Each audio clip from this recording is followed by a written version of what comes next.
Also, some freezing fog patches around, particularly over parts of Northern Ireland and Northern England. All the wet weather should be out of the way by first thing in the morning across the south, but it could be icy. These showers coming into West Wales and Cornwall could still make things icy. Some snow here and in the showers coming into the north of Northern Ireland and across northern parts of Scotland will continue to feed wintry showers in here during Thursday morning. So still potentially very icy out there.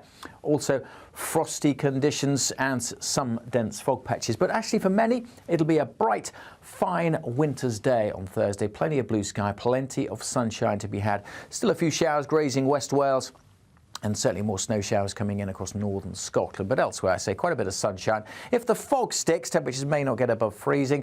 Some glens of Scotland may stay below freezing all day as well, but generally temperatures creeping up 2 or 3 degrees.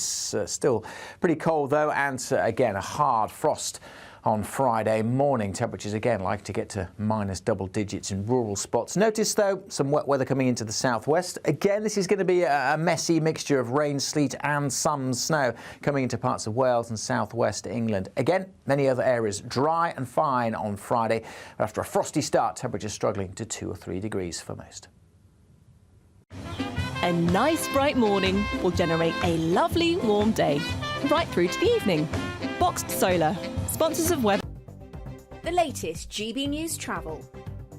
Good evening, I'm Johnny Ratner. Problems in Cumbria on the M6. The inside lane stays closed northbound from junction 38 to 39, the T-base Shap stretch of the motorway. A lorry caught fire and recovery work continues. On the M1 in Hertfordshire, the southbound exit is partly blocked at junction 5 at the Watford exit heading towards London where a car's broken down. On the Surrey stretch of the M25, the clockwise entry slip is partly blocked at junction 13 at the Staines bypass where a lorry's broken down. And in Berkshire on the M4, the London-bound entry slip is partly blocked at junction 11 at the Reading turn-off for emergency repairs. In south-east London, the A208 remains closed along Chislehurst Road at Pettswood following an accident, and many roads in east and west Sussex are severely delayed because of the snow, not least for the A27, the A259 and the A22. And that's the latest.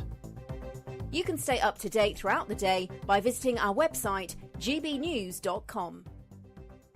Imagine how £50,000 in cash from us could make your new year go with a bang. From treats to holidays to fun times with the family, a totally tax-free £50,000 in cash could make you feel alive in 2025. And just one entry into the Great British Giveaway really could make £50,000 cash all yours. For another chance to win, text cash to 63232. One entry costs £2 plus one standard network rate message. Or text bonus to 63232. 5 entries costs £5 plus one standard network rate message. Go to gbnews.com/win. Entries start from just £2. You can call 0903 681 3232. Calls cost £2 plus your network access charge. Or post your name and number to GB10 PO Box 8690 Derby DE1 9TT. UK only. Entrance must be 18 or over. Lines close at 6 p.m. on the 31st of January. Please check the closing time if listening or watching on demand. Good luck.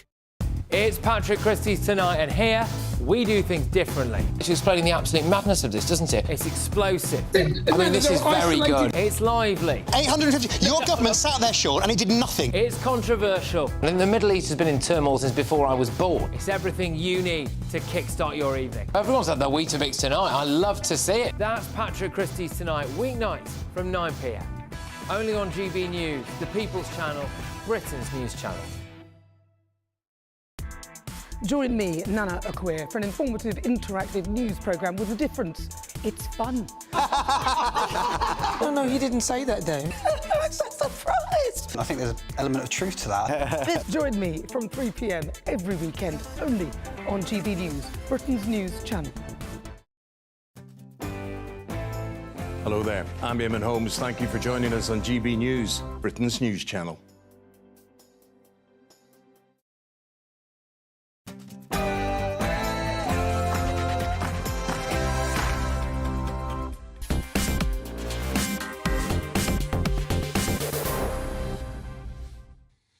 Good evening and welcome to Farage with me, Christopher Hope. Now, as we speak, MPs are voting on a Tory amendment to the Children's Wellbeing and Schools Bill to try and force the government to hold a national inquiry into the grooming gang scandal. The vote follows a tense Prime Minister's question time earlier in which the PM, Sir Keir Starmer, and Tory leader Kevin Badenoch traded blows over the issue of child grooming gangs, with the PM saying that whilst there's no fixed view amongst victims on this, on whether there should be a national inquiry, he was, for now, against one. And with me now in the studio here is Lloyd Russell-Moyle, the former Labour MP. Lloyd, just briefly, tell viewers and listeners what's happening now in House of Commons. Why is the chamber empty? So what's happening now is that there is a division and an amendment on the Conservative amendment, which is an amendment to a second reading. Quite rare, isn't it? Well, the opposition often puts them down, but they don't get called because they effectively cancel the whole bill. They don't force any actual change, but what they do is they are usually seen as so embarrassing the government has to go away and completely rethink what it's doing.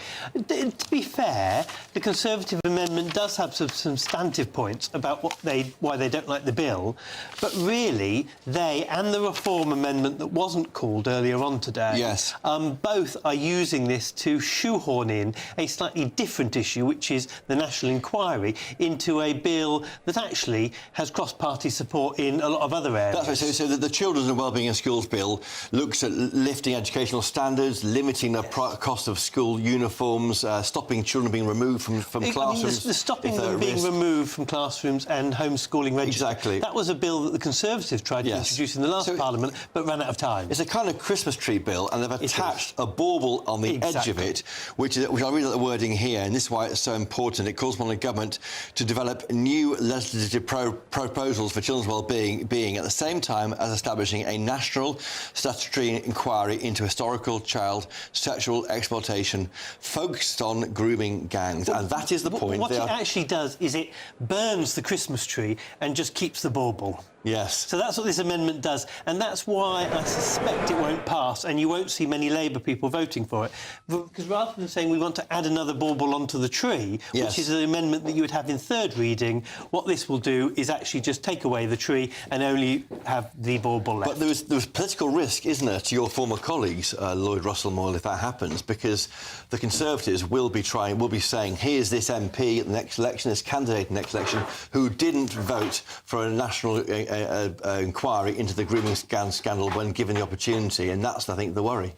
That is, of course, a political worry. I suspect what you will see is later on other amendments coming forward so that Labour MPs can say, well, this was a gimmick, but we did vote for the real thing when it came along down the line. That's what we've done in the past, because, let's be honest, this is not going to force... Even if this passed, it wouldn't force a national inquiry. It would just send this bill packing and put political pressure on for a government to call it. Seeing that Keir today has said that he's not actually against an inquiry in the long term, it's just a case of timing and him wanting to do things in a different order. He said we're open, of course, and we'll always listen to what victims want in this case, and he did meet with victims today. I think there is a chink there that might be opened.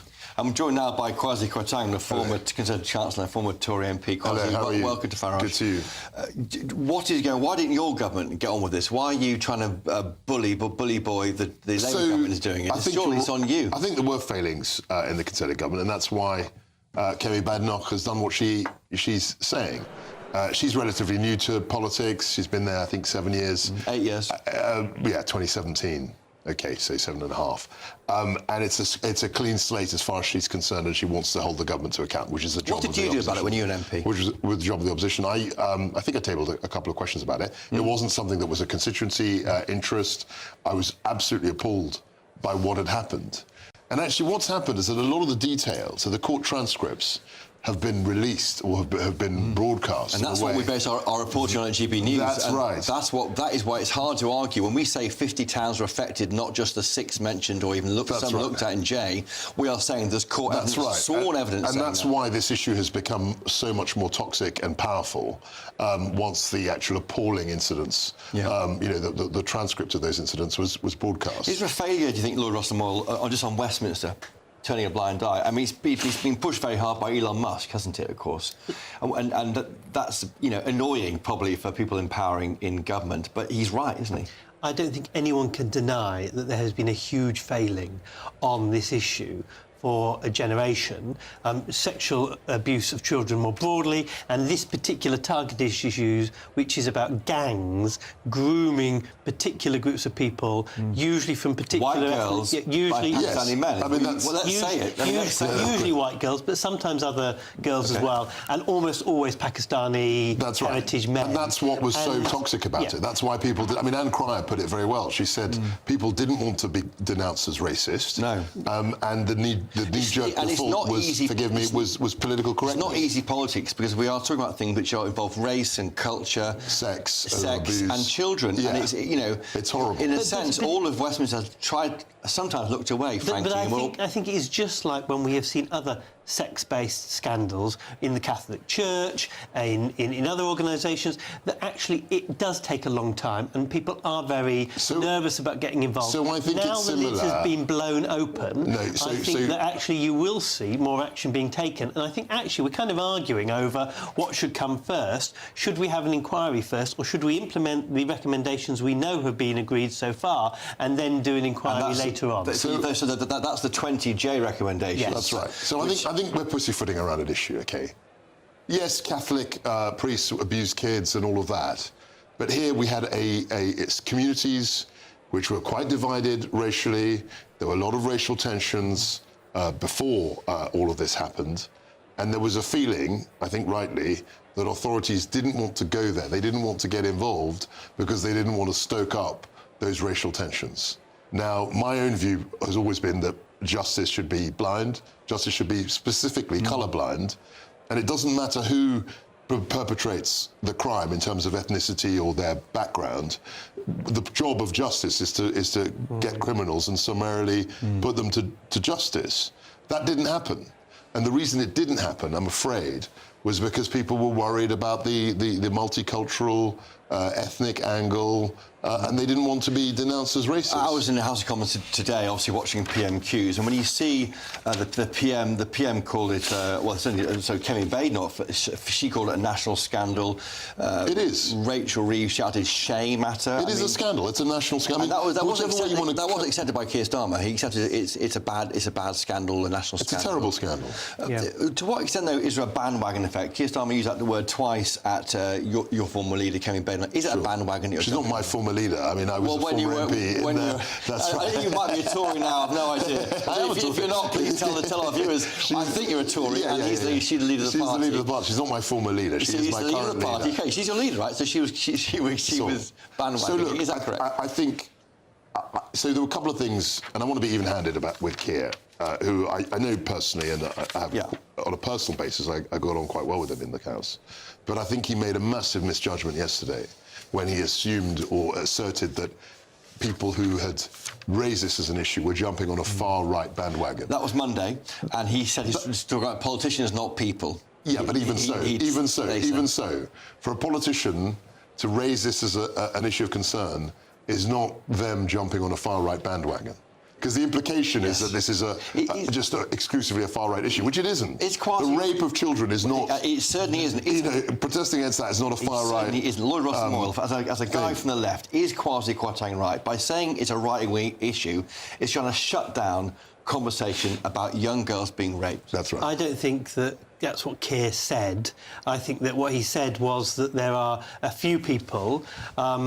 Elon Musk is, of course, internationally, but also some people domestically that are using this to make more political hay than they should be, particularly people who were very recently in power and failed to act. And rather than actually saying, we're all great and you're awful, because I suspect this was on the desk of the safeguarding minister when they came into power. It was there to be done. It wasn't maybe the very top priority, but it was there to be done with. What, a national inquiry being further investigations, so far. public statements, etc. And what's happened is this pressure has forced it up to the very top, right. And that's great. But then to accuse Labour of not doing something that the Conservatives didn't do either. I think it is fair to say. So we can let's do not the jump on this stuff. bandwagon.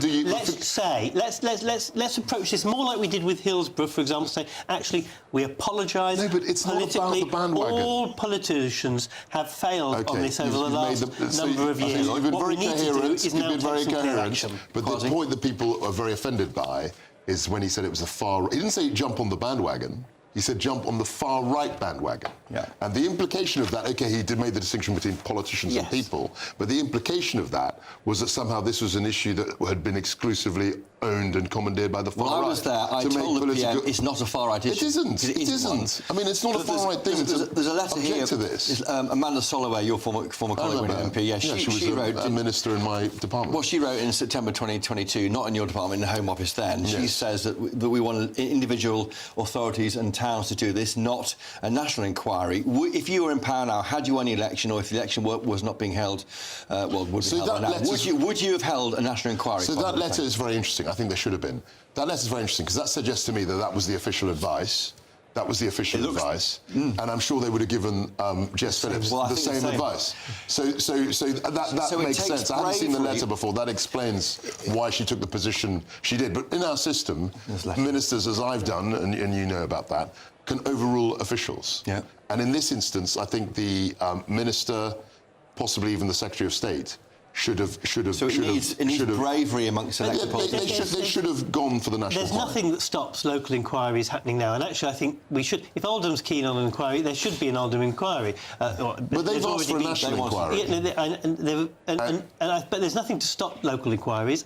And equally, I think the Prime Minister, there is softness in how he responded today, where saying he wants to first of all enact the J report, but actually is not against, in principle, a national inquiry at the right time. We're watching the Chamber House of Commons. I think the tellers are gathering. Kwasi Kwarteng, can you tell our viewers and listeners what's happening right now? The tellers are gathering. So the tellers will know what the result of the vote is, and then they come up to the Speaker, the dispatch box, and then you will be able to tell, depending on which of the whips goes forward, who's won the... So whatever party whips are standing on the outside, right, as we're looking at it now, they will be the ones that have won that vote. So at the moment, it looks like the Conservative whips are on the left and the Labour whips are on the right. So it means that Labour would have voted down the amendment. Here's the results.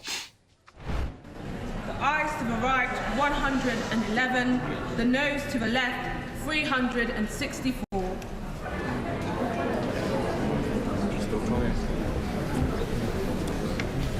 The ayes to the right were 111, the noes to the left 364, so the noes have it, the noes have it.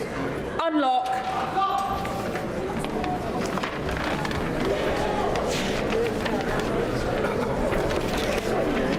The question is that the bill be now read a second time.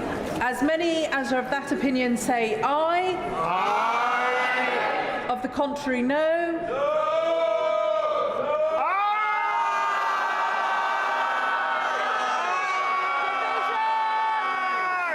Division. Yeah, of course. OK, there we have it. Dame Caroline Noakes, she's the Deputy Speaker, announced the result there. Just briefly to remind viewers and listeners, 111 MPs supporting the Tory amendment, 364 against. Interesting that it's 10 fewer than the number of Tory MPs who are in the Parliament, and of course there are 5. There should be 5. One assumes the 5 reform are in there too. So we'll look at... Some may have permission to be away, but your reaction to the political impact there of Labour MPs voting against a national inquiry into child grieving scandal. Kwasi Kwarteng. I mean, I know this is a technical issue in terms of votes in the House. I was surprised that they moved this as an amendment to a bill. Yes. Because a wrecking amendment. Yeah, because there's no way that any government is going to approve or not try its hardest to vote down an amendment from the opposition. I'm surprised because there now can't be a vote again on the same issue. My understanding of parliamentary procedure is that they can't do anything on this. What would have been smarter, and what I think oppositions have done in the past, is an opposition day,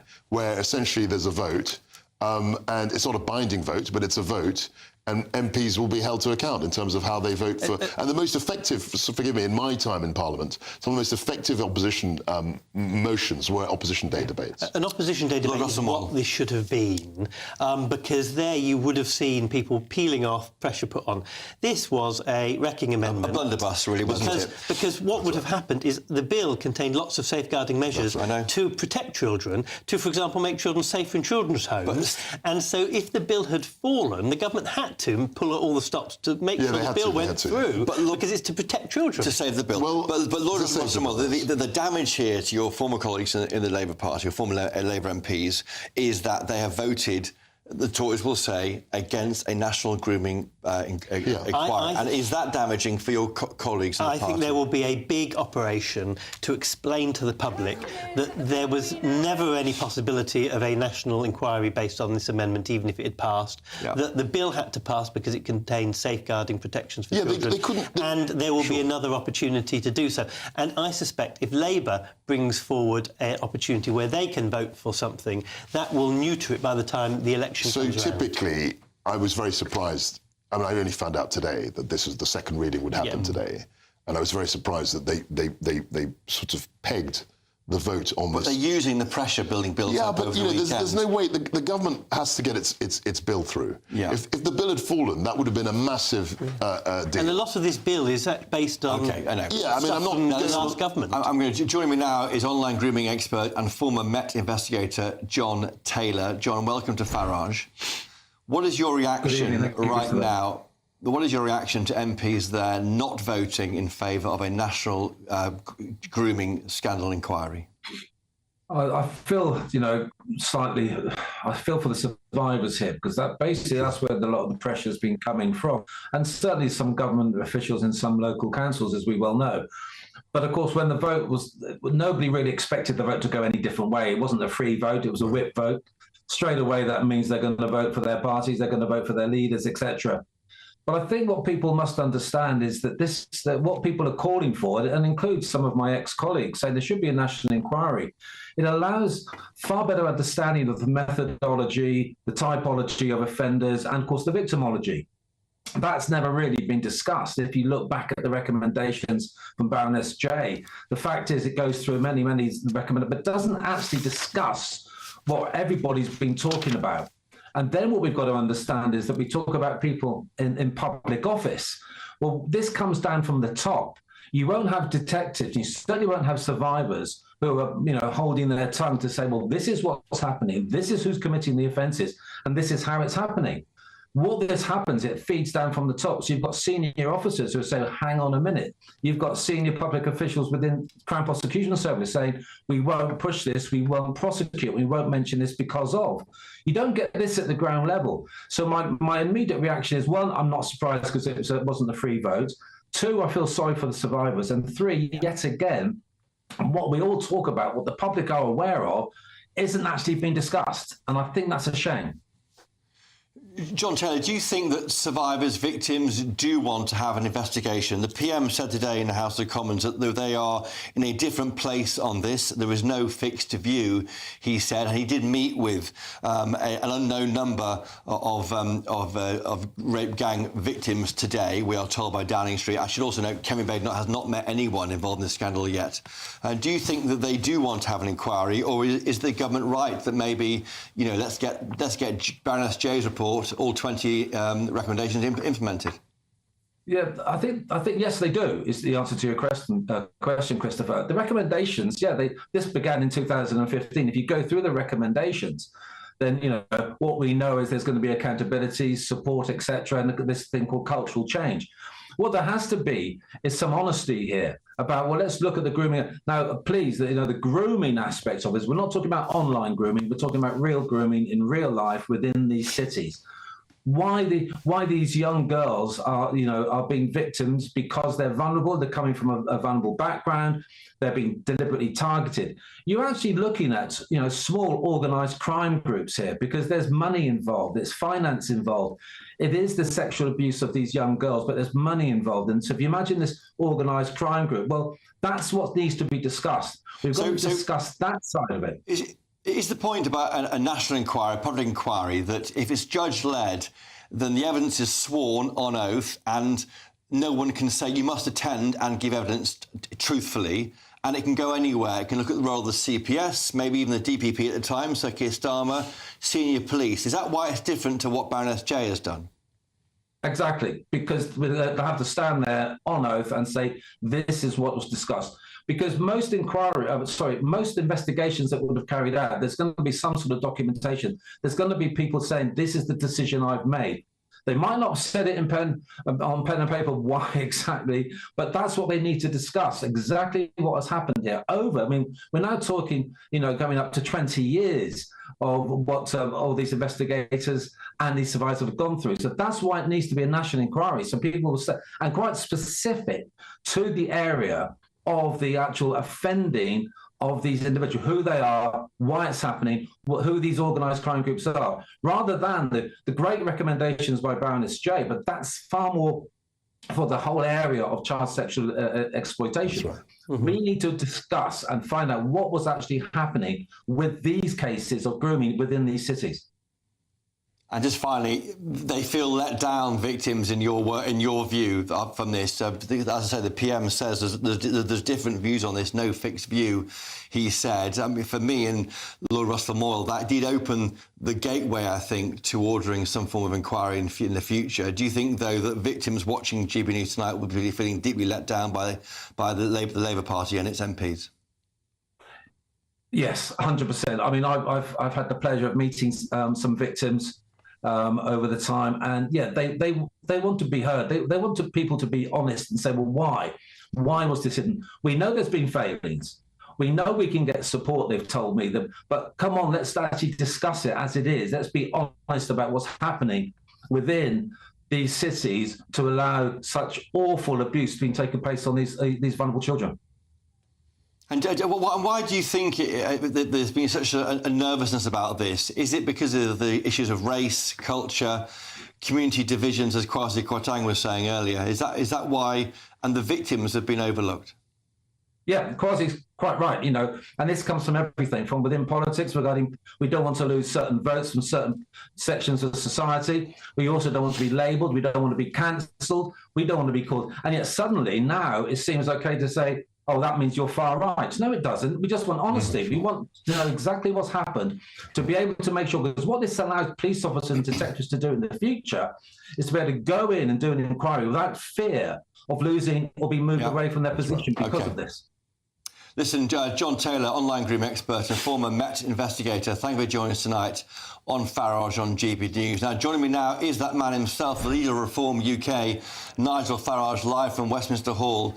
And Nigel Farage, why didn't other MPs agree with you and order this inquiry?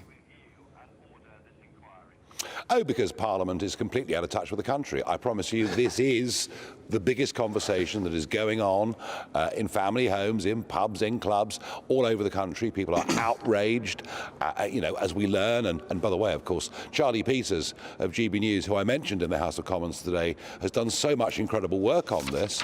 We learned this was happening in at least 50 towns around the UK. But Labour are in total denial over the whole thing. And I mean, don't forget, it was a Labour MP that first blew the whistle on this, Anne Cryer, back in 2002, and they've been trying to bury it ever since. And the reason is that they cannot admit at any point that the multicultural experiment has had some serious problems. And what happens next for you, Nigel Farage? You've promised by the end of the month, if there's no national inquiry ordered, you'll do one yourself. Is that still your plan? Oh, absolutely, yes. If the government don't give in, if we don't get a proper inquiry into this, and goodness knows we do need one, then we will raise the money and we will appoint or find some sort of independent retired judges to run the thing. Yeah, no, we're not going to back off from this. The country deserves to know the truth about, firstly, the extent of what happened, and secondly, the extent of the cover-up and who was involved in that cover-up. You know, we know already from stories, social services, police, but, you know, does this go all the way up to the Crown Prosecution Service? Has Sir Keir Starmer got questions to answer? I don't know, is the truth of that. What were the motivations of those that committed these rapes? Were they actually racist motivations? Again, I'm not sure. That's what the inquiry has to be for.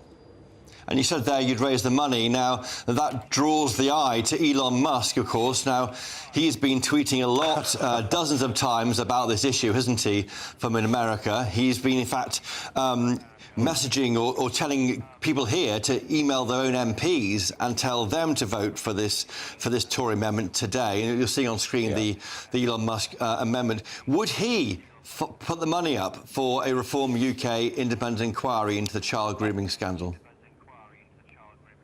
I have no idea. I haven't asked him about it. But if not him, I'm sure there are plenty of people that would, because we deserve to know the truth. But quick little funny story for you there, Chris, before I go.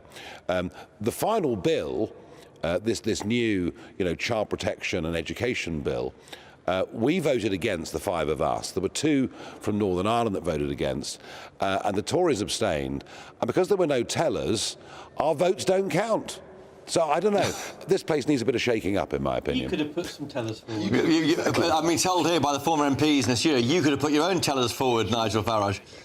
Well, we didn't know the Conservatives are going to abstain. We've no idea. None of us have ever done telling before. I mean, no one tells you anything here. Okay. No, it's true. It's true. Well, you can only learn as you...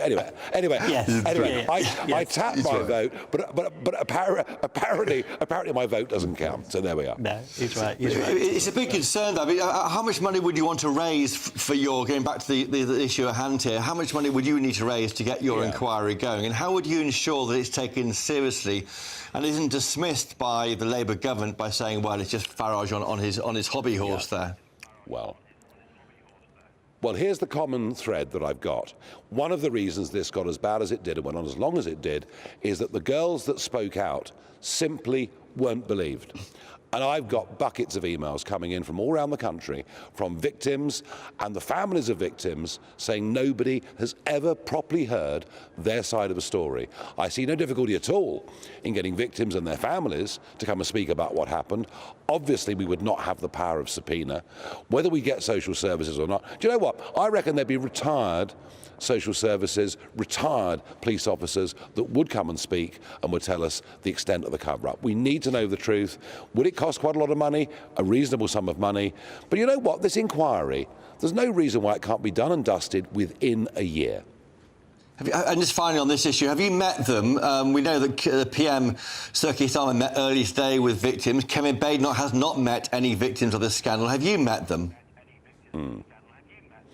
I have in the past, yes, when I've been up in the north of England. And Kevin Badenoch, who, by the way, put the amendment down today, has not mentioned grooming gangs once in this House since 2017, despite for 2 years being the Women and Equalities Minister. You couldn't really make it up, could you? Nigel Farage, thank you for joining us tonight from Westminster Hall. Thank you. And with me now, I still have in the studio with me, in fact, I'm going straight to the break now. See you shortly. This Saturday at 8 p.m, tune in to a GB News Investigates documentary as we tell the full story of the grooming gang scandal. My childhood has been stolen. We will expose the cover-ups that have kept this national scandal under wraps for decades. Not one person has been held accountable. Our investigation uncovers the true scale of this outrage. I want to see senior officials held legally to account. On GB News, Grooming Gangs, Britain's Shame.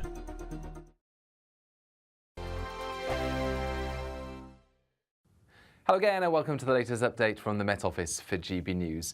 It's going to stay cold over the next 24 hours with further snow and icy patches for some, although for much of the UK it's clear and dry overnight and into Thursday. We've seen this low pressure move up from the southwest during Wednesday, bringing with it a band of rain, sleet and snow, and that messy mixture of wintry weather remains as we go into the evening, but it does eventually fizzle away towards the southeast, leaving behind falling temperatures and icy roads and pavements. There'll also be icy patches in the north and west where we continue to see sleet and snow showers move in on a cold wind. Inland temperatures dropping as low as -5 or -6 in urban areas and in some sheltered rural spots, particularly where we've got snow cover. For example, across parts of Scotland and northern England, temperatures could dip into the minus double digits.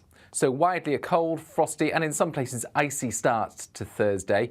Further wintry flurries into the north coast of Northern Ireland as well as the north coast of Scotland.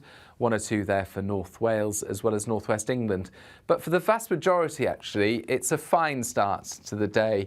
Yes, it will be cold and there'll be some slippery surfaces around, but there'll be plenty of dry, bright, crisp winter weather. Best of the sunshine, southern Scotland, parts of the Midlands, eastern and southern England. And it's going to continue to feel very cold out there, especially in the wind across northern Scotland and down the North Sea coast. Temperatures struggling to get to 1 to 3 Celsius, and in some places where we've got snow cover and some hills, for example, temperatures not going above 0. So we keep that cold air in place for Friday, but at the same time, another Atlantic system will move in, bringing once more a mix of rain, sleet and snow. But it's a temporary wintry spell because as it moves in, temperatures slowly lift over the weekend. In the GB Newsroom, we bring you the news as it happens. With our team of dedicated journalists across the UK. We're ready to keep you up to date with what's happening every half an hour, every single day. Bulletins here on GB News. The People's Channel. Britain's news channel. Thank you, Britain. Thank you for watching. Thank you for listening. Thanks for subscribing. Thank you for your support. It's you that make us the People's Channel. As we reflect on our journey so far, we're filled with immense gratitude. You mean the world to us. We couldn't have reached this point without you. As a very special thank you, we are giving you the chance to win one of 50 GB News thank you boxes. They're worth £50 each. For full terms and conditions, and to enter, just go to gbnews.com/thank you.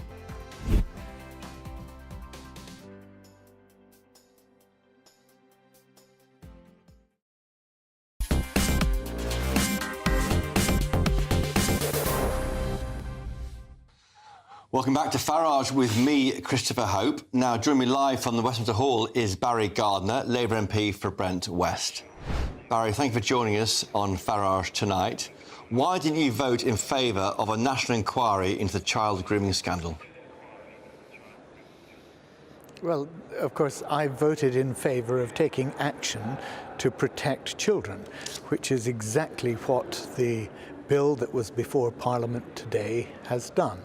It's done that by ensuring that we have a duty of information sharing. In fact, Chris, I think you know this. When I was Minister for Education in Northern Ireland, I introduced such a duty there.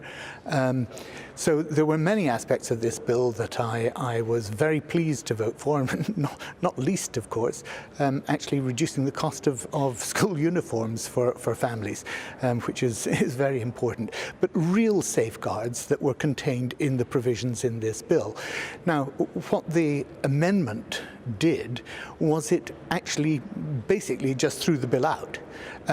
Tacked on, so the amendment was 13 lines, all of which were attacking the manifesto commitments that we had made on education, on safeguarding, and it would have thrown the bill out. It wouldn't have actually then done anything to establish the inquiry that they were calling for, and that was tacked on as the very last line of a 13-line amendment. It was a gimmick, and it was an unsuccessful one. We're talking about children here, Barry. It's a gimmick, or it's not a gimmick. I mean, we've got people who want a national inquiry into a major scandal, and Labour MPs, including yourself, have voted against one. Had this bill been on its own, a single-line bill calling... I'm sorry, Chris, you know very well the way in which Parliament works. And therefore it's not a matter of voting against an inquiry. It was a matter of ensuring that the bill, which actually introduced safeguards for children, was successful. And it was. And that's how Parliament works, and that's what happened. Now, if you want to talk about whether there should be a historic inquiry, let's remember there has been an inquiry into the child abuse scandal, quite rightly. It lasted 7 years, the Jay inquiry, and not one of the provisions that were recommended in that inquiry were put into effect and implemented by the Conservative government. Okay, so let's be very clear.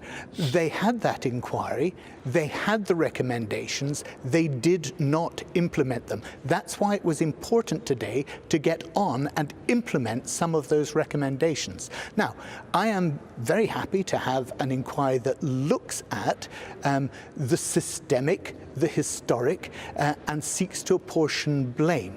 Very happy to have that. And the more that can be exposed about what went on, in my view, the better. But that is not what Parliament was debating today. It really wasn't. And what we need to do is we need to make sure that there is real action that protects children now and into the future. And that's what the bill that we voted for today achieved. And that's why it may have been not clever politics, according to Kwasi Kwarteng, to try and do a wrecking amendment to kill off the bill that does all those things you say. But is it time, then, there should be a national public inquiry? That's what you're saying there. There should be an inquiry. I mean, you mentioned the Jay report. That looked at 6 towns, didn't it? GBNews has found 50 towns where we think child grooming was going on, based on court reports, on sworn testimony. Don't you think there should be some overarching inquiry to join those dots? Look, I have not done the research into this that Professor Jay did. He spent 7 years looking at this, and he's been asked whether he believes it would make sense to have a further inquiry. His response, as I'm sure you know, was that it could delay things. Now, I respect his view on that. As I say, I would be very happy to see more come out, because it's clear, I think, that there were cover-ups that went on in various areas of the country, and that should not have happened, and we should find out who did that, if they did it, and then take the appropriate action. But that is looking back and trying to apportion blame and trying to make sure that you get at the people who did wrong at that time. Historically, what we are all interested in, I hope, is protecting children now. That's the bill that the government introduced today. That's the bill that has gone through Parliament, and thank goodness it has, because it means that children will no longer be able to be taken out as they were in cases in the past and groomed. And that's a really positive thing to safeguard children now. But given what you're saying, the need maybe to have that overarching historical inquiry, why won't the government order it? Is it worried about what an inquiry might find about the DPP at the time, Sir Keir Starmer, the police? Is it worried about where it might go? A judge-led inquiry can get out of control. What is stopping the government doing that, as you say?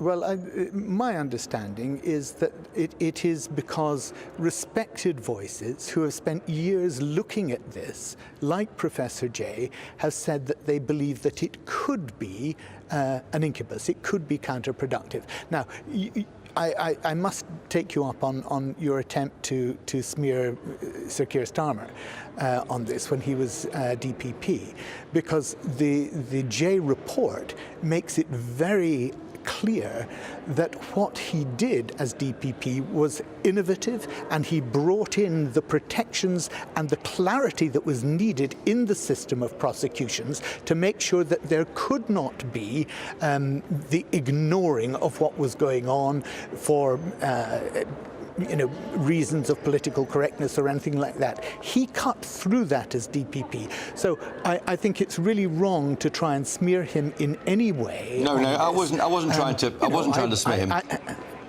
I was not trying to smear. I was merely trying to. There's people in power who made choices, and when you have an inquiry, you know, emails emerge, WhatsApps if they existed. It just can be awkward. I'm not trying to. We know that the PM did engage with Rochdale in 2012. We know who got the inquiries going originally. Yeah. Can I just say, Chris, and on this, you see, let's remember who was in power during this period. Wow. After the scandal broke and after the first prosecution, I think the first sentencing was in 2011, January 2011. The court hearing was in late 2010. After that, during all that period, the Conservatives were in power. So if there are things that are going to be embarrassing in government emails, it's the Conservatives who are going to be embarrassed by it. You know, but this is so much bigger than a party political issue. Yes. It can't be on that basis that we decide whether to proceed or not. The important thing is that we take the steps now to protect children now and into the future. But do you think victims will understand that? What would you say to a victim of what happened? There's not going to be a national inquiry now because the Labour MPs have voted against it. I mean, what would you say to that person? Chris, please stop saying that, because you know it's not true. There has been a national inquiry. There is now a call for a different sort of inquiry, and that's fine. And Labour did not vote against it. What they did was they voted to implement the actions, some of which were actually contained in the report that Professor Jay produced, to take the action to protect children, which unfortunately the previous government refused to implement. Not one of those recommendations was implemented by the previous government. So, you know, it really isn't fair to characterise it in the way that you have. I understand, but the point is it might be, it will look as though there was a vote and Labour MPs didn't vote for it. But I'll take that issue up with Kwasi Kwarteng in the studio here now. Barry Gardiner, Labour MP for Brent West, thank you for joining us tonight on GB News. He is right, isn't he, Barry Gardiner? Kwasi Kwarteng? I think he was right about a lot of things. Your government didn't do anything about this for 14 years. Look, so I think, look, this appalling series of crimes happened over about 25 years, as far as... So back into Labour government go way back, way back when. And I think there was a culture of political correctness, a culture of fear, that allowed this to continue. Where I thought he was right, regrettably, is my point about trying to amend a government motion. I've been in government, and I know that if you try and amend a government motion, the government's job is to try and get its MPs to vote it down, because it's their legislation. And if they hadn't got if the amendment had passed, then there would have been questions about the bill generally. The voting for the amendment would not have led to an inquiry. This is the important line. If everyone had voted for that amendment, there would be no national inquiry still as of today. No. And so the reality is, people saying that Labour have voted against an inquiry are actually just not truthful. So look, Labour voted against scrapping the bill because it didn't include a national inquiry. That's what the vote was. But Labour haven't said that they will constantly voting against a national inquiry. We're getting really into the weeds of parliamentary procedure. And some of your viewers may find that boring. But I'm trying to lift it if we can. But this stuff is important. That's how Parliament works. I think if they'd actually had a standalone motion, then you could say you voted. And that's why the opposition day debate might work. That was my. I mean, that's just. So it was a clumsy attempt to embarrass Labour, and it may have failed. Politically, it might work or might not work. Procedurally, it has clearly failed, and it was the wrong way of doing it. And what's more important, I think, is what Barry was saying, is that we've had for the last 2.5 years these 20 recommendations that were not implemented from Baroness Jay. And she was very clear that they needed to be implemented. They weren't, and this bill implements some of those recommendations. So to vote against this bill would be to vote against the prevention of sexual exploitation. I think you're conflating two things. I think her inquiry was not just about Pakistan. It was a much broader remit about child abuse in general. This is more specific, more focused And Keir should have an Kwasi Kwarteng, former Tory MP, of course, and former Chancellor. Lloyd Rossiter-Moore, thank you for joining us. Coming up next, as all Labour MPs vote, well, not supporting an amendment for a grooming gang inquiry, I'll be speaking to a Pakistani-born journalist who has spoken out about the mistreatment of women in Muslim cultures. Stay with us.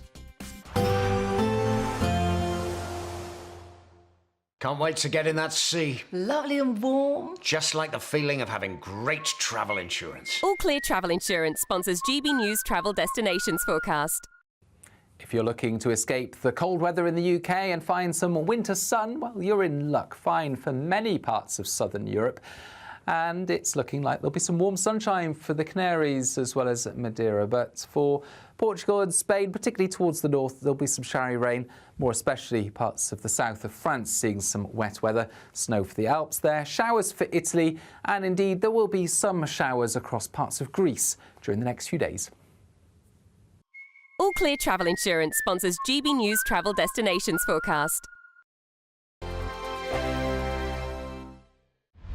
Britain's newsroom, weekday mornings from 9:30. Mr. Motivator, he joins us now. Mr. Motivator, a very happy new year to you. Thank you so much for joining us on the show. There you are, bright and early. So how are things? How can we all kick ourselves into shape? By the end of January, most people have thrown their New Year's resolution out the window. I think what's important is that we make a change for life and we we set ourselves small goals. And as we achieve those goals, then we reward ourselves. So in other words, you want to run 10K, you don't immediately get up and go run 10K, do you? You run between 2 lampposts and walk between 20. If you're not into running, don't choose running. If you're into dancing, that's great. If you're into any kind of movement, that is the way to keep yourself active, healthy, and also maintain your independence. So, Derek, is the point that you keep it manageable and small enough that it's achievable? Why don't we just find 4 exercises that you do for 1 minute each exercise, and you do that 4 times a day? Achievable, isn't it? That's only 4 minutes of exercise. And I guarantee at the end of the day, you'd have done 12 minutes, which is like your daily dozen. So there's your goal. I want to do a daily dozen of exercise lasting a minute each, right? And the first thing you could be doing is getting up from your chair, right? The moment you stand up, you incorporate so many muscles in your legs, right, that you're going to feel good, yes? So, right, go on then. Get up off your chair, Adam. Show me how it's done. Easy, come on. Easy, yeah. Look at that. No hand. The next thing I want you to do is to reach up real high. And if you bring it down, up I'll and do down. that one. Yeah. For a minute, palms facing. Oh, for a minute? You're not flying a minute. That's better. There we go. GB News, the People's Channel. Join me, Nana Akwe, for an informative, interactive news programme with a difference. It's fun. No, he didn't say that, Dave. I'm so surprised. I think there's an element of truth to that. Join me from 3 p.m. every weekend, only on GB News, Britain's news channel. Join me, Camilla Tominey, for a frank and honest discussion with those in power that cuts through the spin and gets to the heart of the issues shaping our nation. You haven't confirmed that you want to stand as leader, but you haven't ruled it out either. This report basically says that he's not fit to stand trial. Is he indecisive? Incompetent? I deliver the dose of reality Westminster needs. That's the Camilla Tominey Show at 9:30 every Sunday on GB News, the People's Channel, Britain's news channel. I'm Michael Portillo. This is GB News, the People's Channel, Britain's news channel.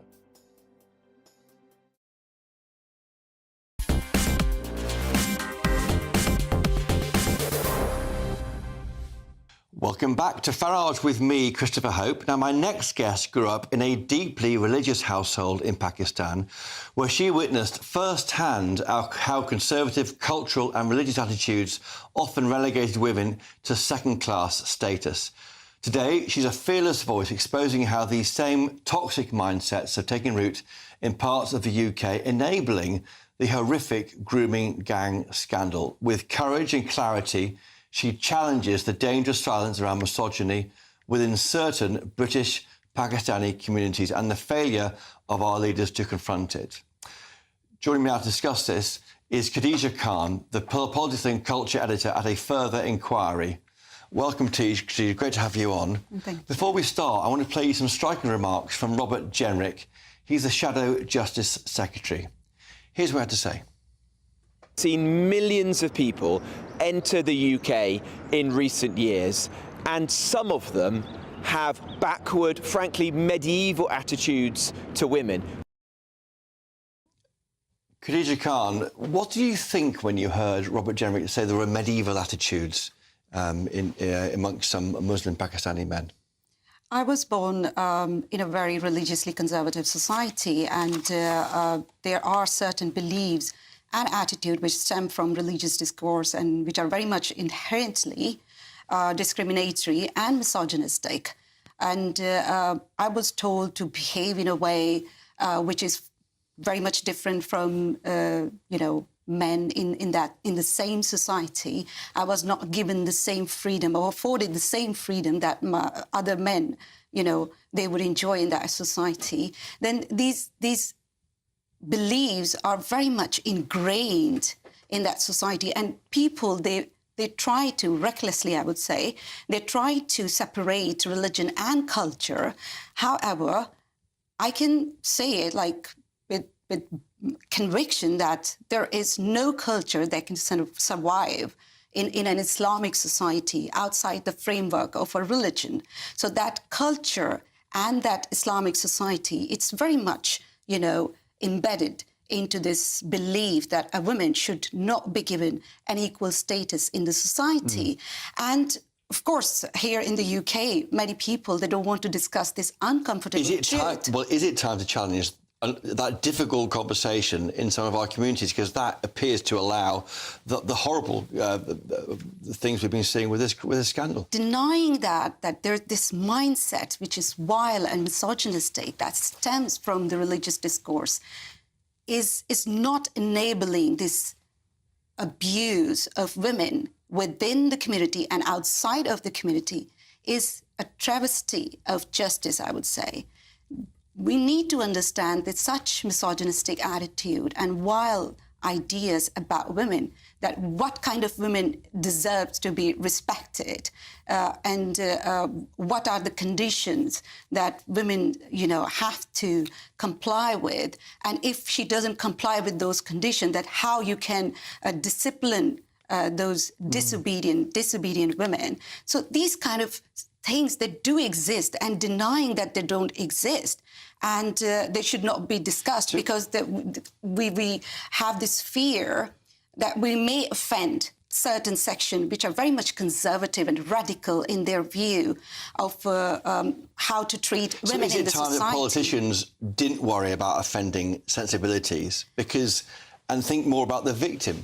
I think what the Prime Minister, he said, it did not surprise me. It was shocking, but not surprising for me, because Labour has this, incidents, in the party when people, they spoke out about the grooming gang scandal, and they were slandered, they were smeared, they were, forced to resign from the party, and they were accused of Islamophobia. So there has been a culture of impunity, and many politicians, conservative and Labour, they don't want to discuss this aspect of this scandal. We need to be able to talk about this thing because it is impacting the life of women, not only outside of the community, inside the community. And how did you find the strength to speak out against it? It's obviously extremely brave what you've done. For me, I always question the status of women in the society, but somehow I was told not to question. But that urge to question those misogynistic attitudes, it didn't die. It remained intact within me. And today I have this freedom and this space where I can express those ideas and challenge those ideas. And I would like to mention it, that I did face threats back in Pakistani society, which is very much conservative society. But I do have the same kind of fears here in the UK because and there are 4 million Muslims here, and only a few hundred are guilty in the grooming gangs, isn't it? Yes, that's true. This is not about all Muslims. This assumption that if we talk about the ethnicity of these perpetrators, this may offend the whole Pakistani community. It's preposterous, in my opinion, because they do not represent the whole community. That is a group, a bunch of people who are perpetrating violence against these white girls here in the UK, and they should be condemned for what they do. Khan, thank you for joining us tonight on the show tonight. Now, Matt Goodwin, briefly on your show tonight. Yeah, well, we're going to be looking at the failure of Labour to back that national inquiry. We've got a great panel. We're going to be hearing from one of the first journalists, Chris, who broke really this scandal wide open, and then we're going to be looking at this issue of should we be deporting dual nationals convicted of grooming. We've got a great lawyer on to discuss that. A great show. Great. I'll be tuning in. Coming up next, that'll be State of the Nation with Matt Goodwin. But first, the weather with Aidan McGibbon.